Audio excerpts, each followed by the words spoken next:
So it's Monday. It's one of those days. Good morning, everybody. Good morning. Today is Monday, September 23rd, 2024, and you are in the Java Cafe. Let's go in and see what the weather app is saying for today. By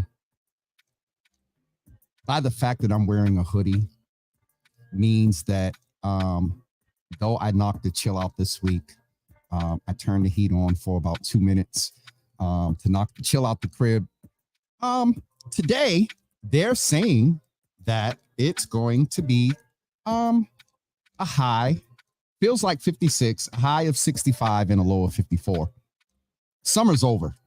So just to put that there. Listen, this morning we are chatting with City Councilor Brian Worrell. He's going to be with us in just a minute, handling some tech ends over on his end. But I wanted to take a minute and first of all, our last episode was Thursday. Just an apology. We were scheduled to chat with Darren Howell, who had his commemoration event on Saturday. And as you know, some of our hotel workers are on strike to bring attention to pay equity, time off, and things like that. And, they had to go. And Darren's role is around advocacy. And so he was not able to be with us Friday. And so our last episode was on Thursday. And I'd mentioned that we were launching the It's Cuffing Season, a Cuff Safely campaign. And when I tell you all that Thursday night was a vibe, it was a great event. And so as the council is getting ready to come in, I'm going to take some time and just think, first of all, I have to thank the Davis system, who worked hard in dealing with me in getting ready for this. I definitely have to maybe backtrack a little bit and thank ABCD for allowing me this opportunity to work with them to raise awareness around the rise of STIs and also HIV and unwanted pregnancies all across the spectrum of age, all across the spectrum of ethnicities and marginalized communities. And so it is important that we pay attention to that. I'll share more of that after our time with Councilor Worrell. But if you're interested, go get the information that you need to cuff safely. Our council doesn't have to worry about that because he's married and he ain't cuffing no more. So we're going to get ready to bring him in. Council, you got it to work. All I need is a few minutes. Councilor, it's good to have you here. All right, let me get the shade out the way. You were supposed to be here before. Things didn't happen, and so you're here now. I wouldn't be me. I wouldn't be me if I didn't name it. Happy to finally be on with Java with Jimmy. Oh, and yeah, after. And did you just take a sip? After? You're a little shady this morning, huh? All right, Councilor. Listen, can you give me your drop dead time because I want to make best use of it in some things that I want to cover with you this morning. So, what is your drop dead time? You know what? We'll rock out, man. We'll rock out. All right.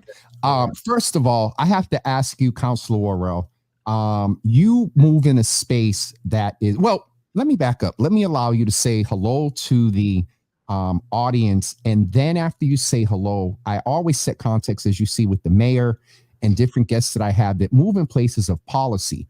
You're a Black man on a council that can often be very interesting with its overall philosophy toward things. And so after you greet the folks, please just let us know, with all due respect, how Brian is doing. The not too recent, but kind of still the new dad under a year. Yeah. No, a little over a year. Wow, it's been a long time. So greet the audience, sir, and then let us know how you, as Brian, as the Black man, are doing. Yes. Good morning, Java with Jimmy family. My name is Brian Worrell, Boston City Council for District 4. I am a son of Boston, born right here in Dorchester, graduated from Northeastern University, proud son of immigrants. And I represent District 4, which encompasses the neighborhoods of Dorchester, Mattapan, a little bit of Jamaica Plain, and Rosendale. Going into in my second term on the council, I chair the Committee on Ways and Means, and I am vice chair of the Boston City Council. How am I doing? I am feeling blessed. I am also, feeling blessed, and always ready to get to work. Definitely. And a part of that work, sir, you mentioned overseeing Ways and Means. You and I you're sort of, what is the term? De facto official, because you're a counselor, but you represent sort of that voice and keeping us up to date on the Black Men and Boys Commission. And also, you're familiar with things that go on in our neighborhood. And so one of the major things that you've championed and worked on, counselor, was the passing of the additional liquor licenses with some level of intentional equity. I'll mention a familiar name. I don't know if you know, I was kind of behind the scenes, just chatting with him, Brother Darnell Singleton, that had worked with you to ensure that we take into consideration not just zip codes, but Black owned and marginalized communities that may have businesses in the non-focused zip codes. And so can you tell us about that? What is the purpose of where's the equity? Is there economic influence there?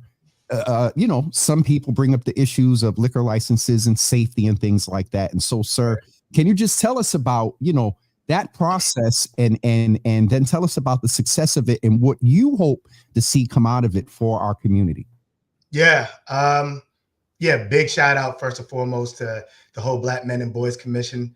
That is a group that is about real serious work on advancing the lives of Black men and boys here in the city of Boston. So big shout out to Frank Farrow, the whole commission, Tito Jackson, and to you also, Commissioner Hills. In terms of the liquor license, when I first took office, what I wanted to take a look at is how do we start reversing some of the disinvestments or policies, harms that have been implemented or done to our neighborhoods. And one of the ways that we were taking a look at that was our plan around Black and Brown economic empowerment. So we were taking a look at the landscape of restaurants. And what we found out in restaurants is that a lot of the restaurants in our neighborhoods, Dorchester, Mattapan, Roxbury, Hyde Park, East Boston, areas that are predominantly occupied by Black and Brown individuals, those restaurants are solely takeout restaurants. And we hear this often, whether it's in conversation, at the barbershop, at civic meetings, everyone wants the ability just to sit down and have a drink in their neighborhood, right? Not everyone wants to drive downtown or drive, to outer parts of Boston to have, a birthday party, right? A 21st birthday party, or to celebrate an anniversary, right? Individuals want to do that inside of their neighborhood. So we saw the disparities when it came to liquor license, seeing that, one of the longest streets, if not the longest streets in the city of Boston, Blue Hill Lab only has six liquor license. And we know Blue Hill Lab goes through the heart of the Black Boston, right? And when you take a look at, and when you compare that to a neighborhood like the Back Bay, which has 80 liquor licenses, right? And knowing that, 80, and knowing that the revenue, a restaurant that has a liquor licenses can create 2 times the amount of revenue. We already see how the disparities are playing out and the lack of investments that are coming into our area that we already feel as a community. So what we wanted to do is make sure that liquor license, right, are coming to our neighborhood so our community can start start feeling that revenue, that wealth generating tool, and also experience what other neighborhoods have experienced, is be able to sit down in your neighborhood and have a drink over the food that we eat almost every day, right? Whether it's Merle, whether it's the Dominican Guido Tambora, right? We want to Some be able to, fungo, yes, some a bouillon. mofongo, right? We want to be Listen, able to have a beer and wine or a hard liquor over that type of food. So we understand the impact as well as local small businesses, right? If a local small business is starting to make more money, they are hiring locally. They are investing locally. And when I mean locally, I'm not talking about the city of Boston, but into that neighborhood. So we want to make sure that our community, right, is to be able to benefit off of all the economic factors that a liquor license is producing in other neighborhoods right here in Dorchester, Mattapan, Roxbury, and Hyde Park. Councilor, thank you for explaining that. I was not aware. I know that there were disparities, but when you put numbers to it, that 6 up and down Blue Hill Ave, 80 in Back Bay, I have to be honest because it crossed my mind. I think about the health disparity of that number 1 bus ride and the disparity that Dr. Basola just put out, and so it's interesting that just that comparison, again, it wasn't only for health, but even down to our enjoyment, around consuming libations and things like that. There was a particular focus to ensure that, by presumption, certain zip codes needed that equity. But one of the things, and Brother Darnell just said good morning to you, he mentioned or worked with you around the fact of maybe updating the policy to where someone like himself, who is Black, at one point had the potential, and we can talk about that later, to go in another area closer to Back Bay, maybe South Boston. And as a man of color business owner, wanted that same flexibility. And so I believe some language was added there through that advocacy. Am I correct? So there are some transferable licenses that will be open to the public. And, anyone can apply for that and take that liquor license anywhere. However, I do see that this is the first stage, right? Yes. Of our liquor license initiative. One is just to get our operators liquor licenses, because a lot of them have not, they haven't operated a sit-down restaurant. They haven't operated a bar, right? And also for me, it's like, how do we get some of that tourist dollar into our Black and brown neighborhoods? Yes, like sir. If we're a city of neighborhoods, right? It shouldn't just, people who come to visit Boston shouldn't just be traveling downtown or the Back Bay or Seaport, right? Boston is more than this, more than that, right? We have a whole, whole different neighborhood in Mattapan and Phil's Corner that our tourists should be aware of. And I think that, right, having liquor license will help to start creating that scene, right? Imagine a restaurant next to the Strand Theater. Right now, you just go to the Strand, see a play, and then what do you do afterwards? Hopefully that Boston Pizza Grill got some chicken wings ready. Yeah, hopefully, right? But I'm saying, like, people probably want to sit down and eat before and after a show. So we're trying to create that scene in our neighborhood to start building up our neighborhood, similar to other neighborhoods have been built up. And I think after we start creating that, then yes, I think there should be another set of liquor licenses that are issued out that are transferable, specifically for those Black and brown businesses in those zip codes. In those areas. Right, to be able to be transferable, right, with a prime focus on equity. Council, let me ask you now, you and I both, we're men of faith. This comes probably from that foundation more than anything that, whatever folks' thoughts are around, being saved and consuming liquor. There's some folks that have some concerns, let's be honest, about the unfortunate potential that for those that don't drink responsibly, for those that don't recognize the importance of lifting up Black-owned businesses and not putting them in situations to where police are being called on them and, not behaving appropriately. If you don't mind, can you speak to community in the form of it? These licenses are being rolled out and we go to sit down. Can we deviate for a second just about, I'm sure you're aware, and I'm being very intentional about wearing this hat today. Right. There was some misinformation going out about one of the new local restaurants, Black owned, in your district, I believe. I'm not sure if actually it is District 4. And you know, we got enough that fights against when we achieve spaces and we produce Black joy. Can you talk to us for a second about when we're in these spaces, our responsibility to either consume responsibly, and also take into consideration not doing things that put our businesses at risk? Right. No, and big shout out to the mix, Jarvis, Levi, Rufus. Yep. Great establishment. I frequent there a lot. If you haven't, the lobster roll is completely, not lobster roll, lobster sandwich, the BLT one. I've been a fan of that one yet. Yeah, I've been a fan of their lobster BLT for years. So please go check them out. Shameless plug, but they're doing amazing stuff. No, it ain't shameless because I'm very intentional this morning. Yeah, but good guys. And I even have hosted events there, and I plan on hosting. I have too. Yep, many more. But this is what it's about, right? It's about us uplifting one another, us making sure that we support our businesses in our community. It's us, knowing what's at line, that everyone is looking and watching us. And seeing, what's going to happen when we start issuing these liquor licenses out to the community. So we as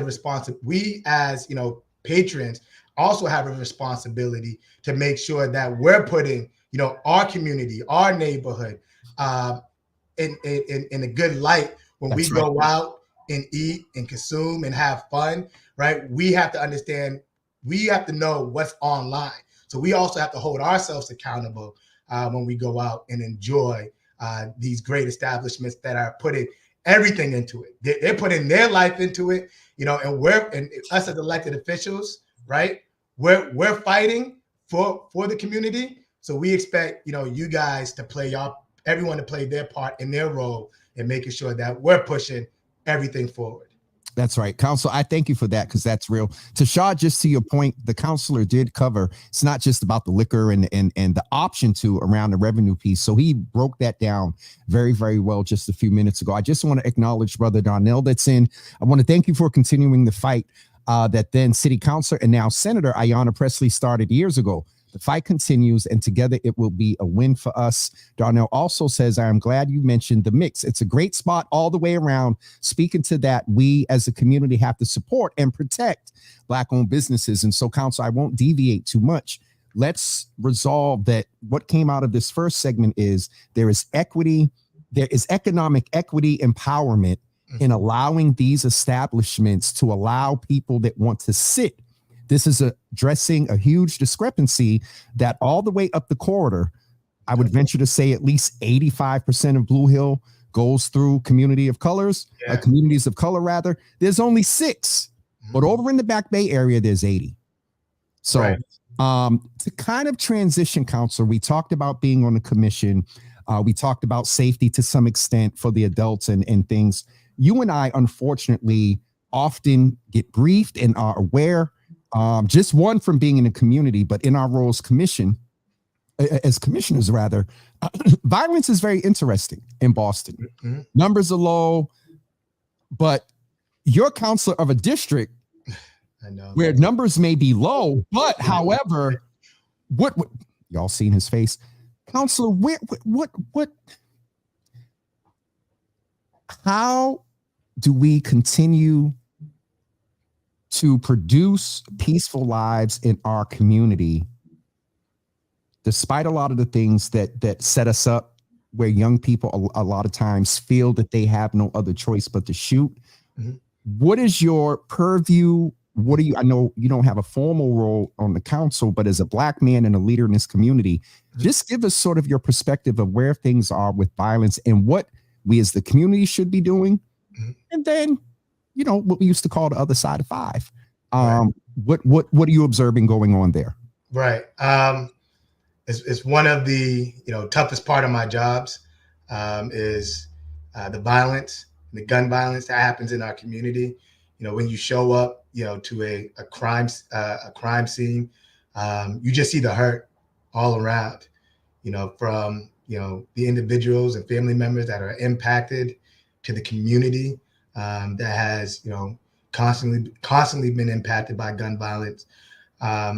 It's one of the hardest parts of my job, and it's one that always hits hard to home, having family members and friends as recent as last year or 2 years ago that fell victim of gun violence. It hit hard. It hits hard. But that also, me having a son in the neighborhood, and me, never wanting to leave this neighborhood, and my mom and my dad and my cousins and my brother and my nephew and nieces living here, you fight to make it better. But not just, better because, you live here, because you want everyone to feel safe. You want everyone to thrive.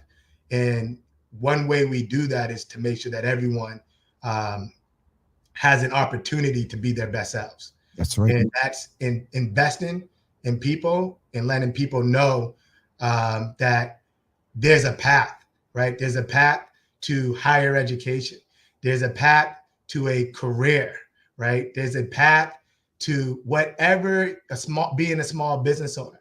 And we just have to make sure that our young people, that path is actually something that they believe in, right? And that we are creating those paths. So it's investing in youth jobs. It's investing in, college and career readiness. It's investing in violence intervention, prevention work, in social services, making sure that people have stable households. But at the end of the day, it's investing in people, meeting them where they're at, and making sure that they understand that the things that they set their minds out to is something that they can actually, touch and feel in their hands. And it's actually something that they can obtain. So that's the work that we're striving for and implementing. But it's also, in the meantime, between time, until we get those structures and those systems and those investments set up, we as a community have to play our part. We know what's going on. So we have to speak up. We have to, sometimes it's those tough conversations. If we can't get through and we're not breaking through to those individuals as a community, then we have to involve other departments, other city departments. And sometimes, it's an unfortunate thing, but sometimes people have to go and sit down and understand that they're putting not only themselves at risk, but the whole community at risk. So I think our role is to, make sure our community feels safe. And it's not just one city department, but I do believe that our police department needs to be more visible in some of our high traffic business districts. And I've always advocated for a walking beat in every business district in our neighborhoods. So Mattapan Square, Common Square, Bowdoin and Geneva, Four Corners, to have a Ashmont Station, to have a dedicated walking beat 24/7 in those neighborhoods. Because the first time we call 911 shouldn't be the first time our community, our police department is having an interaction with the neighborhood or the people in that neighborhood. Say that again. Say that again. When we call 911 shouldn't be the first time our police department is having an interaction with our neighborhood, right? Our police department should be able to provide background information about the individuals who frequent, right? We all visit our business districts. I go to my business district for a haircut, or at the corner store. SKBs I walk to, right? So our police department should have a good understanding of the people in that neighborhood, what's going on, the businesses, and the people in the neighborhood are willing to provide them with information if they were there consistently, right? The fear that our community have sometimes, they don't want to be looked at as telling on people, yep. Right? That's real. Yep. Or we have this, no snitching. So one of the ways to combat that is just to be there, to be part of the neighborhood, and it would never look like like people are snitching if the police department are as fixed post inside of those business districts. It would just look like natural conversations that are happening 24/7 throughout the day. So that is something I've advocated for, and we're pushing the administration to provide those dedicated posts inside of those business districts. But like I said, it's not the silver bullet. What the silver bullet is making sure that these liquor licenses, right? Showing individuals that if you want to be a restaurant owner, there's a free liquor license now. You're not going to have to. Wait, hold on. You said free. Correct that. Let's before. Well, I mean, you have to pay. It's not $600,000. It's not $600,000, right? I mean, $600,000 to a couple $1,000, Can you clarify then? Because that's an economic impact, not to get off, but right. It was $600,000 and you all advocated for, is it sliding fee? What is the economic impact on achieving and obtaining the license? Right. I think it's like an annual fee of like $2,000 or a little bit less. Yeah.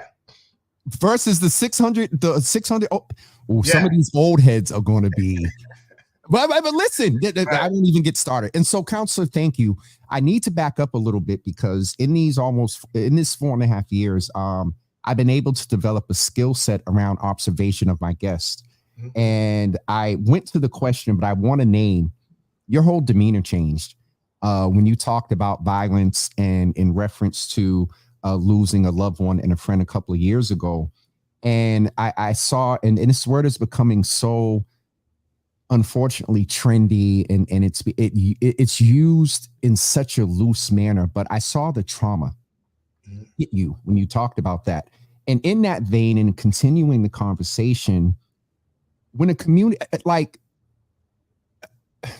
how are you working with the administration to ensure that sort of that, what I call that peripheral, not an immediate circle of someone who was shot or killed, but there's a community that you talk about, the business owner, let's say the young man that was shot at the barbershop, he went into the store every morning to get his orange juice. Right. Who's talking to that store owner? On his way to the store, there's the grandma that in the summer sits out on the porch. Mm-hmm. He said hello to her. Mm-hmm. How are you working with the administration to ensure that second tier gets notified that, hey, if you're feeling this or you're feeling whatever, that might be trauma, and this is what's available to you?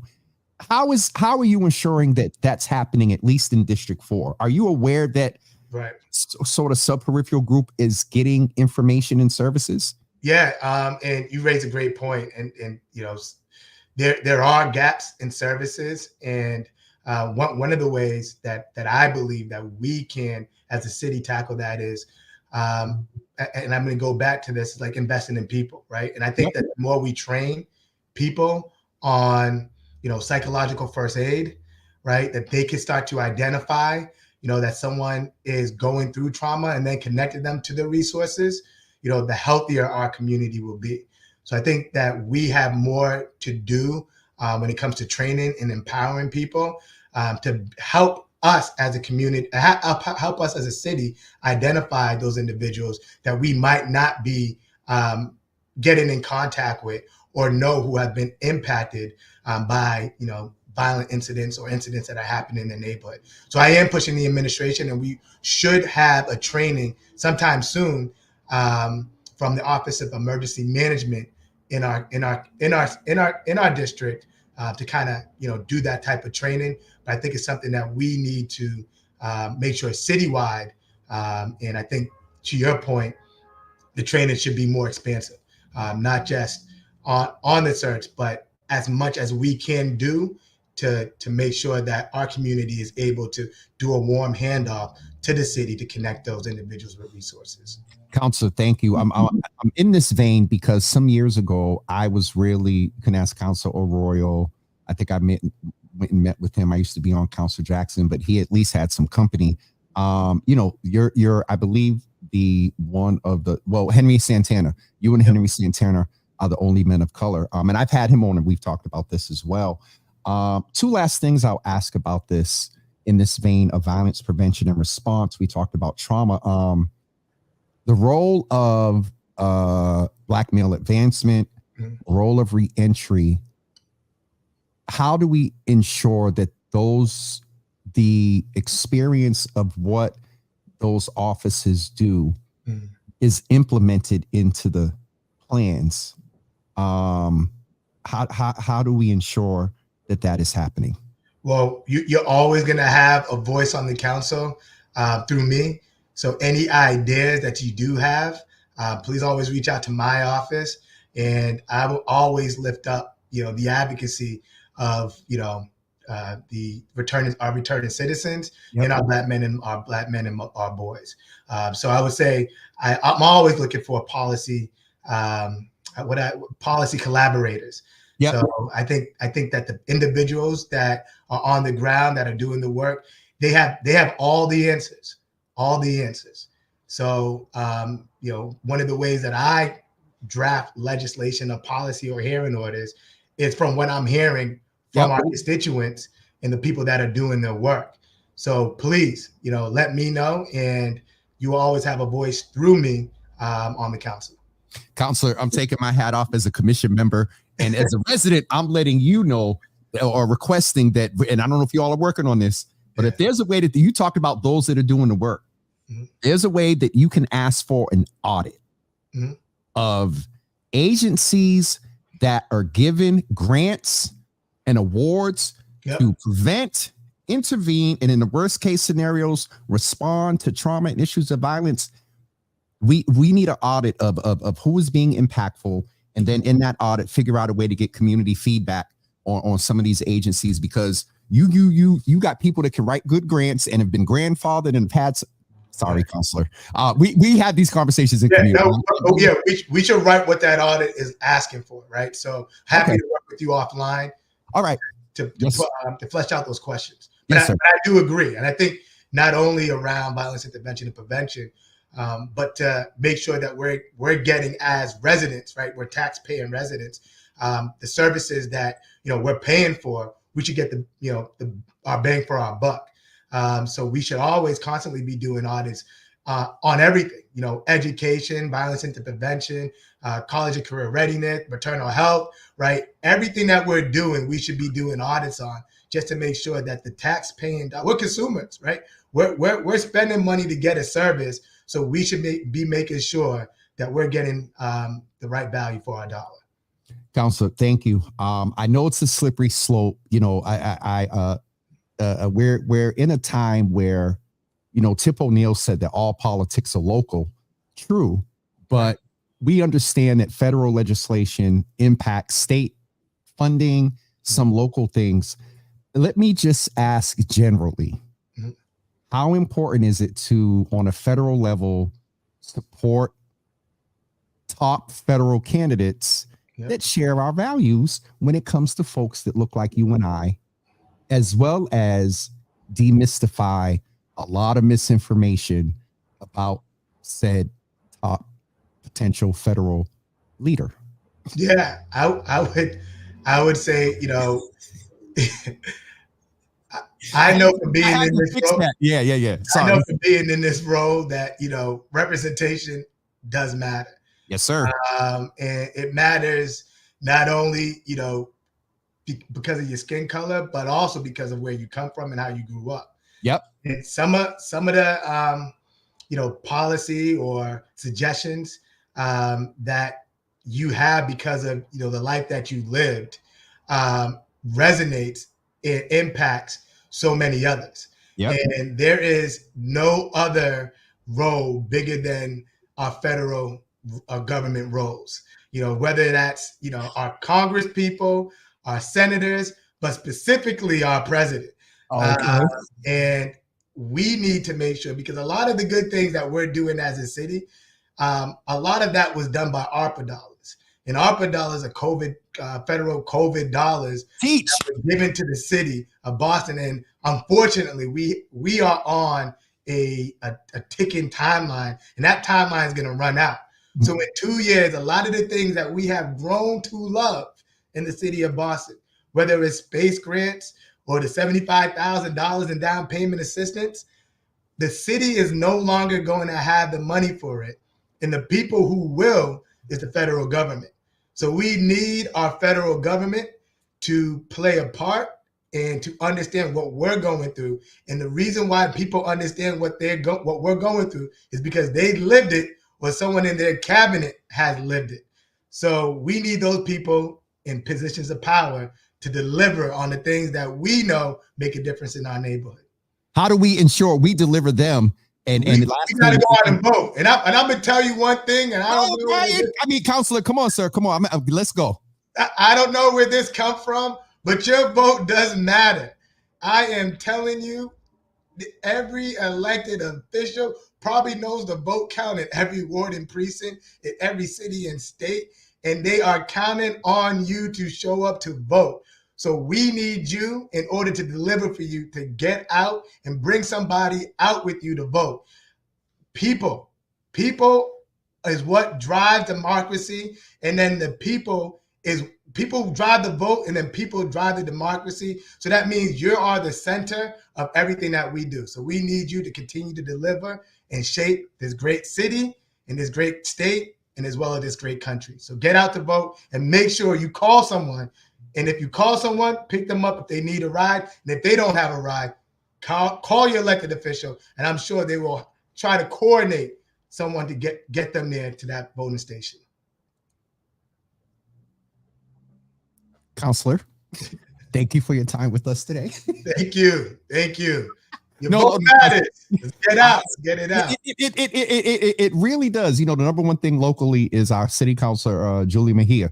One vote. When we look at the papers now, it was technically 3. But still, it is still right. Still, that is a very, and we know that nationally, there's a presumption. Massachusetts is straight, the Electoral College, blah, blah, blah. We can't take things for granted. Right. There's I was in Fields Corner in 2016 and almost lost my mind because I seen a 45 flag being raised over in the corner of Dorchester Ave and Adam Street. So we can't take things for granted. However, we know that this is going to be a very small margin nationally. Right.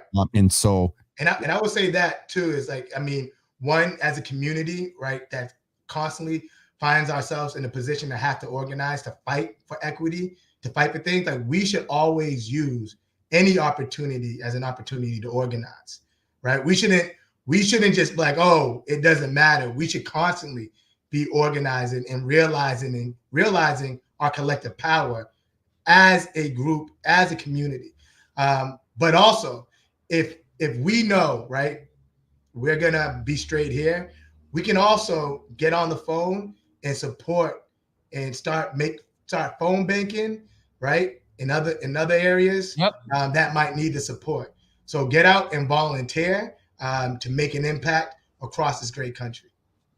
Counselor, I really appreciate your time. I know you said we could rock out. It's about 10:41. I want to be sensitive that you need to go and legislate, do some other things with the city. But thank you for your time with us this morning. I look forward to seeing you, and I think we'll be together again first Wednesday in October for our next commission meeting. So thank you, brother. I appreciate it. Give your not your spouse, of course, but when I say the other half, Worrell twins. Tell Chris I said what's up. Okay, will do. All right. Thank you, sir. Thank you. Listen, folks, I hope you were well informed and by the information that Councilor Worrell shared with us, and also really take into consideration a lot of the things that he talked about in reference to supporting Black-owned businesses, responsibly drinking while we support them, and also be very intentional about voting and be very intentional about when you hear about things and hearings that's going on in reference to violence, or if you hear, that certain, grant announcement comes out and such an agency got X amount of dollars and you don't never see them in your neighborhood, or you've reached out to them and they're not responding and they're not working with you and being impactful, but they're still getting the check. So anywho, I have homework to work with the counselor to figure out some sort of proposal or hearing proposal for an audit. And I'm not going to go there this morning. With the counselor, I'm going to deviate for a second. With the counselor, I referenced to the fact that I was being very intentional this morning. Mixed leadership don't know about this. My team don't know about this. I feel compelled to share this. Over the last couple of weeks, there have been reference made to negative incidents, and both incidents made reference to the Mix. The Mix is a new Black-owned establishment owned by three brothers, Brother Rufus Falk, Brother Levi, and Brother Jarvis. So if you know him a long time, you call him Teddy, Lobster Kings. I will just say this, that along with us being responsible when we go out and drink and do things, let's just be aware that there are some that don't appreciate the equity. There are some that don't appreciate the expansion of Black spaces. And so let's do our best to not contribute to anything that would bring a negative light to said businesses, as well as being very intentional about supporting them. That thing I did for my birthday was about trying to bring business to Black-owned businesses, 5 of my favorite. A couple more that reached out and said, Jimmy, when you coming through? But we want to be intentional about that. All right. So I just needed to say that, that how you are giving police misinformation and lying, and attempting to associate or make a business adjacent to horrible situation where people are dealing with violence, assaulted and stabbed and shot.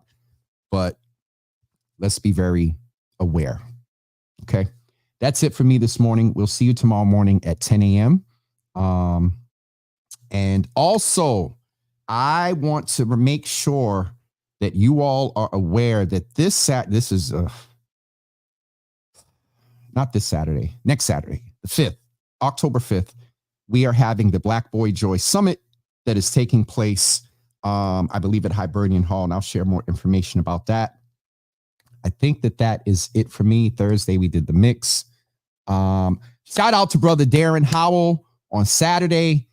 He celebrated 28 years of coming home from federal prison and then going right into community service, and gave awardees to those that had a similar experience and are in community service post their either being wrongfully convicted, wrongfully sentenced, and or incarcerated.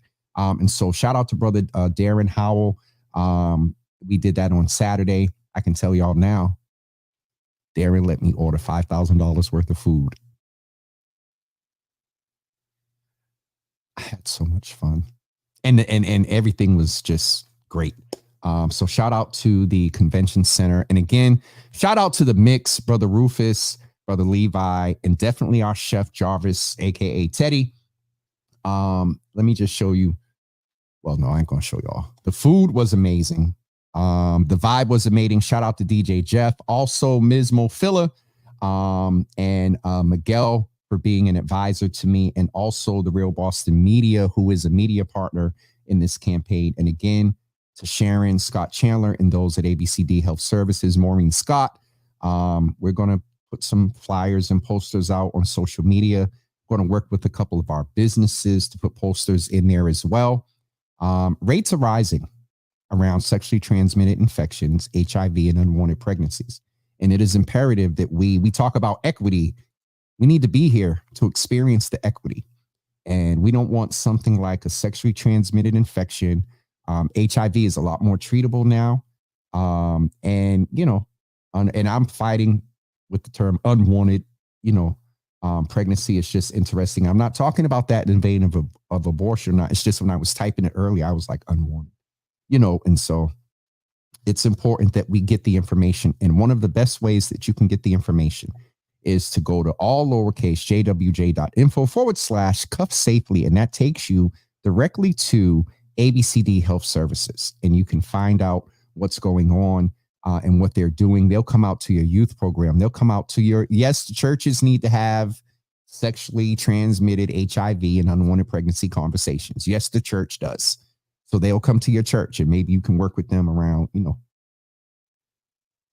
But anyway, I'm not going to go there. We'll see you guys tomorrow morning at 10 a.m. UCB, you guys get an hour today. That is it for me. Shout out to Miss Teresa. And I did say that more treatable. I hope I didn't say curable. Treatable. More treatable. And Sister Michelle, we didn't do it on Thursday, but a belated happy birthday to someone who is such a supporter a business wizard, and I owe her a couple of documents and emails. A business wizard and just a good sister that I've known for many, many years. Happy belated birthday to you. You all put happy birthday in the comments for Michelle as well. Paulia said, Paulia. Oh God. So I used to work with someone in abstinence named Paulia, and I think that's where my brain is. Paula said a few years ago, North Dorchester had the highest rates of chlamydia. That is that. Listen. So Miss Teresa, she said something earlier about vote. I think that's it. Full screen. Vote. Heidi, if I could say something to this, because I used to say this a lot. If you don't vote, you don't count. Some may vote, but they still pay taxes, in reference to Brian's point about accountability, paying taxes around, city services. And so we need y'all to vote. But Heidi, it was just a thought I had because former state representative Carlos Enriquez shared that with me. It was like, yo, James, they still paying taxes, so they can call constituent services in 311 because they paying taxes. I was like, ooh, okay. So I know what you mean though, Heidi. All right, folks, I'm gone. We will see you tomorrow at 10 a.m. I may go live a little bit later, though we're not in partnership with them anymore. MGH is having an event this evening where they're acknowledging the work and some of the things that they've done with their community partners. So I think that is it. All right, folks, we will see you tomorrow morning at 10 a.m. Please invite others to the Java Cafe. Let them know that we are now in here every morning at 10 a.m. And also, please save the date. The next Black Java is on Thursday, October 17th. We're going to talk with Boston's own unknown. Again, we have a dancer that has danced with Chris Brown and Usher. We have an up-and-coming rap artist that will be with us, a woman rap artist, and also a couple of other folks that are doing a lot of great work, but they're kind of behind the scenes. So we're going to bring them out, as T.I. said. That's it for me. We'll see you guys tomorrow morning at 10 a.m. Have a good day, everybody. And as always, thanks for tuning in, being part of the Java Cafe. Invite others to be a part of the family as well.